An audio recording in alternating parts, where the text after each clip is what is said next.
This country was built on slavery, which means slaves built this country.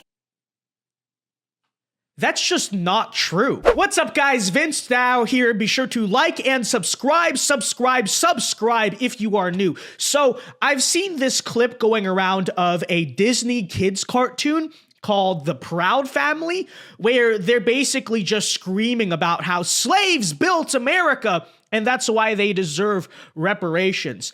Again, this is a kids show. Yeah.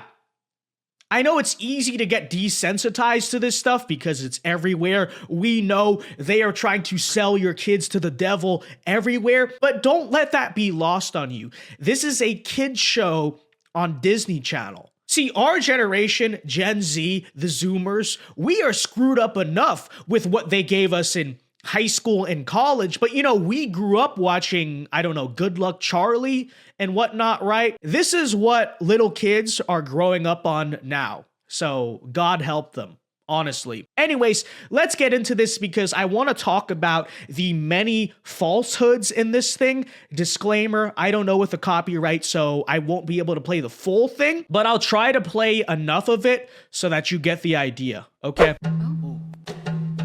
This country was built on slavery, which means slaves built this country. Tilled this land from sea to sea to sea. First there was rice, tobacco, sugar cane. Then Whitney did his thing and cotton became king.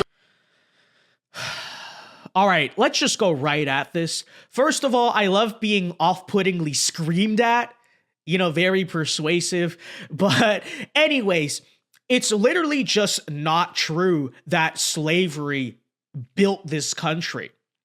It's not.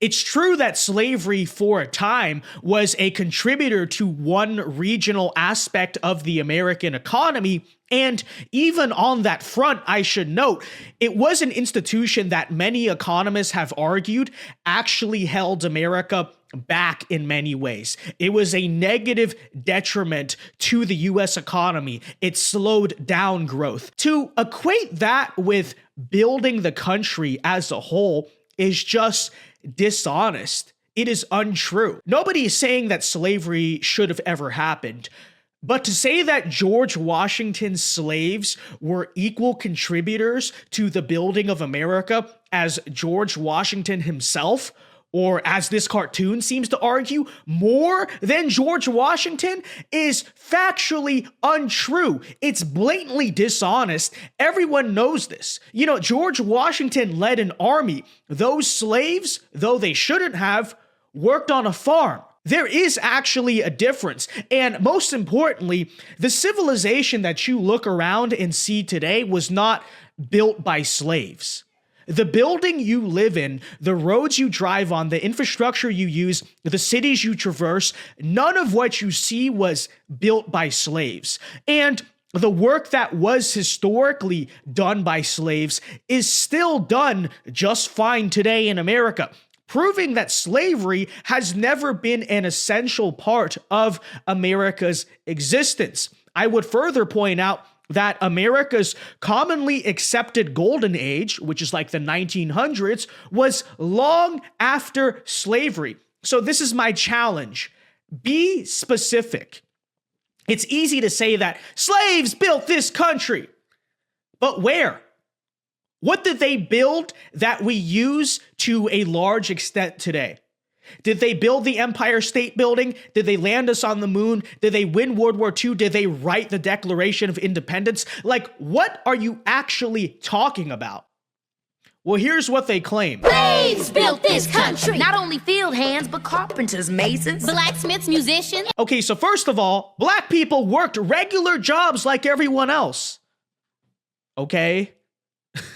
Congratulations, I guess. Nobody is saying that black people haven't contributed to the country ever.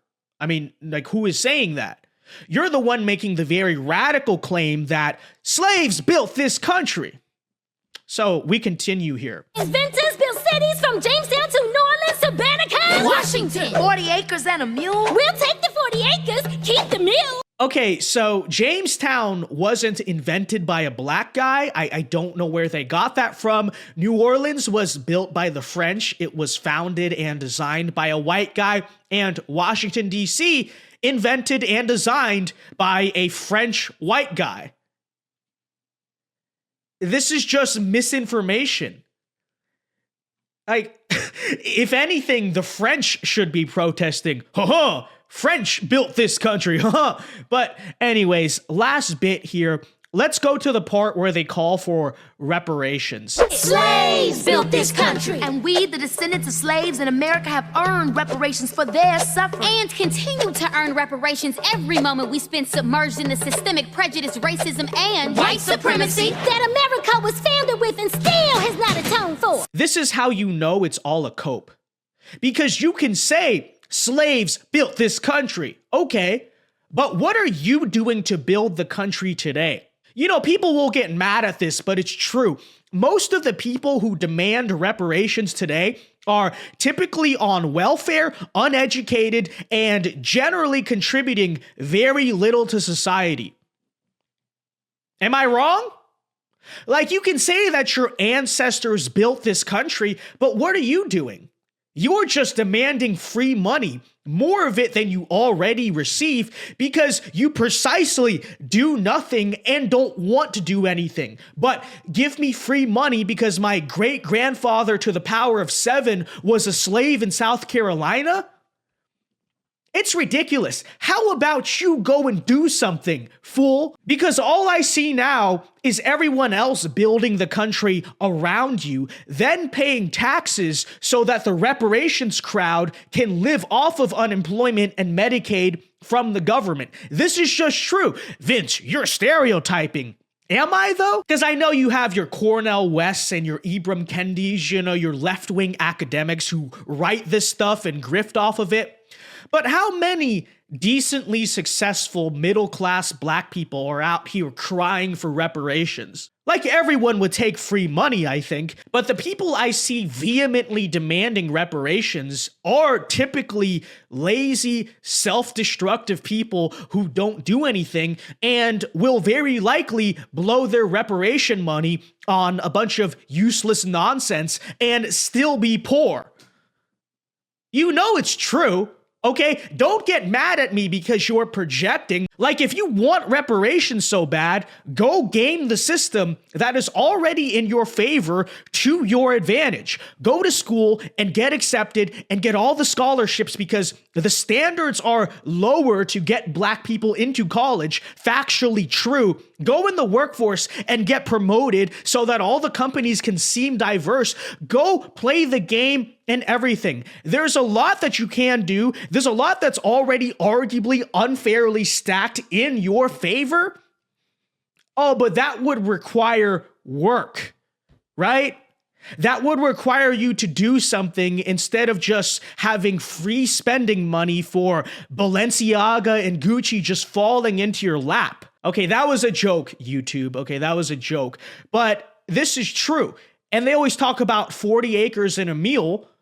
You know what 40 acres and a mule would require to make profit and be successful? Work. Hard work. These people wouldn't do that anyway, so like, what are you on about? But in conclusion, just remember, this is the stuff being taught to your children at the age when they're the most impressionable. That's intentional. So make sure you're protecting your kids, folks. Make sure you know what they're watching, because you can reprogram someone who's learned some wrong stuff in high school. But someone who's been conditioned since birth, who's had these ideas impression into their brain by cultural propaganda since the age they were watching Disney Channel, good luck. They know that, and that's why it's very dangerous. So protect your children. Well, all right, that'll do it here for today. I hope you enjoyed. Be sure to like and again, subscribe if you enjoyed. Support your independent conservative content creators. Just subscribe and consider becoming a member for exclusive content and perks. And until next time, Alpha Moves only. God bless and peace.